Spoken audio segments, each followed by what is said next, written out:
আচ্ছা, আমরা জানি যে গরুর হচ্ছে বডি ওয়েট অনুযায়ী খাবার দিতে হয়। আপনার ছাগলকে আসলে কি হিসাবে খাবার দিচ্ছে? এগুলোতে খাবারের পিছনে কেমন টাকা খরচ হচ্ছে? আমার হিসাবে 20 টাকার উপরে যাওয়ার কথা না। কোন বিক্রি আশা করতেছেন? ছাগল প্রতি যে 4-5 হাজার টাকা আসে আমি খুশি। আসসালামু আলাইকুম, আপনাদেরকে শুভেচ্ছা জানাচ্ছি রংপুর জেলা তারাগঞ্জ উপজেলার 1 নম্বর আলমপুর ইউনিয়নের এটা ভীমপুর হাজিপাড়া থেকে এক শিক্ষিত ভাই। তিনি আসলে এক সময় এক সুন্দর একটা চাকরি করতেন, চাকরি ছেড়ে আর শখের বসে ফার্ম শুরু করেন। আসলে 75টা ব্ল্যাক বেঙ্গল জাতের ছাগল আছে। তিনি কি পরিকল্পনা সামনের দিকে এগিয়ে নিয়ে যাচ্ছেন, সব মিলে সুন্দর একটা ভিডিও থাকছে। আপনার ভিডিওটি দেখুন, আশা করি এই ধরনের ফার্ম করার ক্ষেত্রে সুন্দর একটা এক্সপিরিয়েন্স আপনার পেতে যাচ্ছে। ভাই কেমন আছেন? জি আলহামদুলিল্লাহ। আপনার এখানে কতগুলো ছাগল আছে ভাই? 75টি। সবগুলো মা জাতের না কি জাতের? মা জাতেরও আছে, আর বেসিক্যালি ম্যাক্সিমাম আছে ফ্যাটেনিং এর জন্য, মোটা তাজাকরণ, কুরবানি উপলক্ষে রেডি করা। আর এগুলোকে আসলে আমাদের অনেক দর্শকরা দেখছে আপনার গরু তাজা করতেছেন, আসলে ওইটার পাশাপাশি এইটাতে ভাই কেন আসা? মানে খাসির এটার আমার একটা পাইলট প্রজেক্ট। হ্যাঁ, এটাতে যদি আমি সাকসেস হই মানে তাহলে নেক্সট বড় ধরনের একটা পরিকল্পনা আছে। আর এটাতে আসার কারণ হচ্ছে যে মানে খাসির ছোট প্রাণী সবাই বিভিন্ন অনুষ্ঠানে বলেন, কুরবানি বলেন, মানুষের চাহিদা আছে। আর দ্বিতীয় কথা হচ্ছে যে আপনার ছাগলের খাদ্য খরচ কম। শুধু ওদেরকে ভালো ম্যানেজমেন্টে রাখলে মানে গরুর চেয়ে আমি মনে করি এ পর্যন্ত আমি যতটুকু দেখলাম ছাগলে ভালো একটা রেজাল্ট আশা করতেছি। এগুলোর আসলে ব্যবস্থাপনা কিভাবে কি করতেছেন? আসলে ছাগলের মেইন রোগই হচ্ছে পিপিআর, যে খামারে যাতে পিপিআর না হয় ভ্যাকসিনেশন করে করা ভালো, মানে করতে হবে এক নম্বর। আর ছাগল হচ্ছে যে খুব পরিষ্কার পরিচ্ছন্ন প্রাণী, তাকে যদি ভালোভাবে ম্যানেজমেন্টে রাখা হয় এবং উঁচু জায়গায় ভালো যদি তার থাকার পরিবেশ থাকে, তাহলে মানে ছাগলে কোনো রোগ বালাই আসে না। আমার এই ছাগলগুলো এ পর্যন্ত কোনো সর্দি জ্বর আলহামদুলিল্লাহ কিচ্ছু হয়নি। আচ্ছা, এটা না হওয়ার পিছনে তো কারণ আছে, আপনি কিভাবে কি ব্যবস্থা নিছেন? ওই ব্যবস্থা বললাম আপনার, তার বাসস্থান বলেন, তার মানে পরিবেশ বলেন, তার পরিষ্কার পরিচ্ছন্ন বলেন, সবকিছুই আমি ওইভাবেই মেনটেন করি। এই কারণে আমার ছাগলের রোগ বালাই কম। ধরেন দেখা যাচ্ছে যে ঠান্ডার সময় আপনার করা, ওই পর্দা ব্যবহার করা যাতে তাদেরকে ঠান্ডা না লাগে। আবার বর্ষাকালে পর্দা ব্যবহার করা, মানে ছাগলের মেইন সমস্যা হচ্ছে ঠান্ডা। আচ্ছা, সে যদি ঠান্ডা না লাগে ছাগলের কিচ্ছু হবে না। আচ্ছা, একটা খামারের বা আমরা যারা মানুষ, আমাদের যদি খাবার ব্যবস্থাপনা বা আমরা যদি ঠিক মতো খাইতে পারি আমরা তাহলে ভালো থাকবো। রাইট। আপনার এইরকম কোনো হয়েছে কিনা যে আমি কোনো ছাগল খাইতে চাই না? না, এরকম হয়নি। কারণ আমি সবসময় প্রোটিন সমৃদ্ধ খাবার গরুকে যেরকম দেই ছাগলের জন্য ওইভাবে রেডি করি। এই কারণে তাদের মানে ইমিউনিটি পাওয়ারটা খুব বেশি, মানে ছাগল তাদেরকে সহজে অ্যাটাক করতে পারে না কোনো রোগ বালাই, কারণ তাদের প্রতিরোধ ক্ষমতাটা বেশি। পাশাপাশি আমার ম্যানেজমেন্ট সবকিছু মিলেই মোটামুটি আলহামদুলিল্লাহ ছাগলগুলো সুস্থ আছে। আর একটা ছাগল সাধারণত আপনার খামারে নিয়ে আসার আগে আপনি কি ধরনের বা কত বয়সের ছাগলকে আপনি সিলেক্ট করে থাকেন? এটাকে আমি 2 দাঁতের ছাগল সিলেক্ট করি। 2 দাঁত যেগুলো বয়স, ওই ধরনের ছাগল আমি সংগ্রহ করছি। আর মোটামুটি ধরেন আপনার 10 মাস হইল, তো আল্লাহর রহমতে বড় হয়েছে, ছাগলগুলো বড় হয়েছে, ওইভাবে গ্রো করছে। আচ্ছা, আমরা দেখতে পাচ্ছি ভাই আপনি হচ্ছে দানাদার খাবার দিচ্ছেন। জি। আচ্ছা, এই দানাদার খাবারের মধ্যে কি কি থাকতেছে ভাই? এখানে আপনার অনেকগুলা মিশ্রণের সংমিশ্রণে আমার এই দানাদার খাবার তৈরি। এখানে ধরেন আপনার ভুট্টা আছে, ব্রান আছে, ডিওআরবি আছে, খোল আছে, মসুরের মানে ভুসি আছে, তা হচ্ছে আপনার বলেন গমের ভুসি আছে। এই সবকিছু মিশ্রণ করে আমি কিন্তু রেডি করে রাখি এবং টাইম টু টাইম তাদেরকে 2 বেলা দানাদার খাদ্য দিয়ে দিই। আচ্ছা, আমরা জানি যে গরুর হচ্ছে বডি ওয়েট অনুযায়ী খাবার দিতে হয়। আপনার ছাগলকে আসলে কি হিসাবে খাবার দিচ্ছে? এটাও এরকম বডি ওয়েটে, মানে একটা ছাগল আপনার হাইয়েস্ট খাইলে আপনার পার ডে 300 গ্রাম খাদ্য আমরা দিই। সকাল বিকেল মিলে 300 গ্রাম, 150 গ্রাম করে 300 গ্রাম খাদ্য দিই একটা ছাগলের জন্য।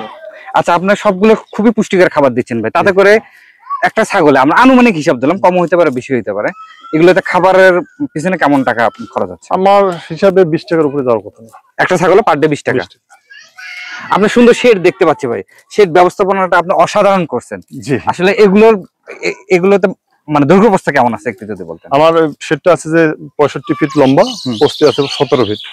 আমরা দেখতেছি হাইটটা অনেক উঁচু। হ্যাঁ, 4 ফিট। ওই যে বললাম, হ্যাঁ, সে উপরে রাত্রিবেলা পায়খানা করবে, সব নিচে পড়ে যাবে। আর ওই নিচে পড়ার ওই পায়খানা যাতে আপনার কোনো গন্ধ না ছড়ায়, বা এই গন্ধটা যেন ছাগলের নাকে দিয়ে ভেতরে প্রবেশ না করে, সেখানে একটা ডিস্টেন্স রাখা হয়েছে, যেখানে ধরেন আপনার বাতাস চলাচল করলে গন্ধটা বের হয়ে যায়। আচ্ছা, এই কারণে আমার ছাগলের কিন্তু রোগবালাই কম। মোটামুটি অনেক টাকা ইনভেস্ট করা আছে। জি। আচ্ছা, আনুমানিক 75টা ছাগল থেকে মানে কেমন আশা করতেছেন, কেমন বিক্রির আশা করতেছেন? আমি তো আশা করতেছি এখন মার্কেটের উপর ডিপেন্ড করবে। তো আমার আলহামদুলিল্লাহ একটা ছাগল প্রতি যে 4-5 হাজার টাকা আসে, আমি খুশি। আচ্ছা, আমরা আপনার দেখলাম ভাই গরু শেড এবং পাশাপাশি এখানে আপনার ছাগল লালন করতেছেন, আপনার ফিউচার প্ল্যান কি আছে? আমি মানে বেসিক্যালি একটা ইন্টিগ্রেটেড ফার্মিং এর চিন্তা ভাবনা নিয়ে নামছি। আমার গরু আছে, ছাগল আছে, মাছ আছে, এবং আমি হয়তো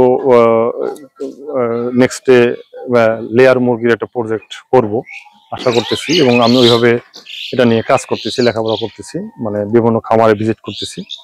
তো আপনার আমার এই ফার্মিং সেক্টরটা ফিউচারে আমি একটা বড় পরিসরে নিয়ে যাওয়ার চিন্তা ভাবনা, আমার স্বপ্ন, আপনার চিন্তা চেতনা সবকিছু এটাকে নিয়ে এখন। আপনি একসময় অনেক একটা বড় কোম্পানিতে চাকরি করতেন এবং মানে হ্যান্ডসাম স্যালারি পাইতেন। জি। আসলে চাকরি ছেড়ে আসলেন, ওইটার এক ধরনের পরিবেশ ছিল। আমরা অনেকেই বলে যে চাকরিতে আসলে কমফোর্টেবল, কোনো রকম মাস গেলেই টাকা পাবো, কিন্তু এখানে ভাই বিশাল দায়িত্ব, সবকিছু ম্যানেজমেন্ট একদম পুঙ্খানুপুঙ্খানু করে নিজেকে করতে হয়। জি। ওইটা এবং এইটা সব মিলে কেমন মনে হচ্ছে ভাই? আসলে চাকরিটা মানে একটা সেক্টর, ব্যবসা একটা সেক্টর। চাকরিটা হয়তো যে অনেকেই মানে এই যে আপনার রিস্ক নিতে চায় না, অনেকে হচ্ছে যে চায় যে আপনার মাস গেলে আমার বেতন আসবে, কোনো রিস্কে যাব না, তার জন্য চাকরি।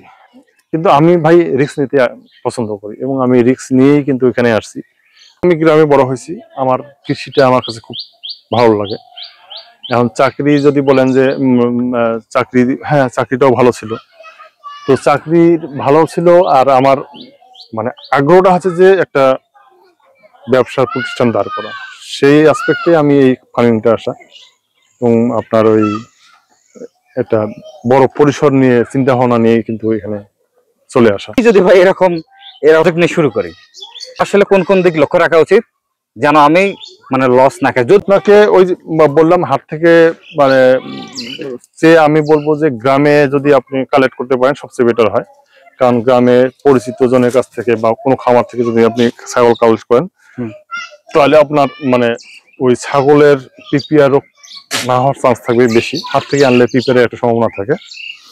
আর মানে সবকিছু জেনে বুঝেই করতে হবে। আপনি ছাগলের কি খায়, কিভাবে তাদের বাসস্থান করতে হবে, তাকে মানে কৃমিনাশক করা, সবকিছু জেনে বুঝে যদি আপনি করেন, মানে খারাপ হবে না আর কি।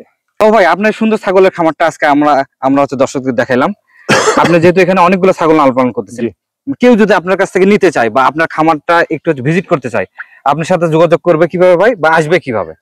এটা আপনার সৈয়দপুর থেকে 5 কিলো আমার খামার, তারাগঞ্জ থেকে 8 কিলো।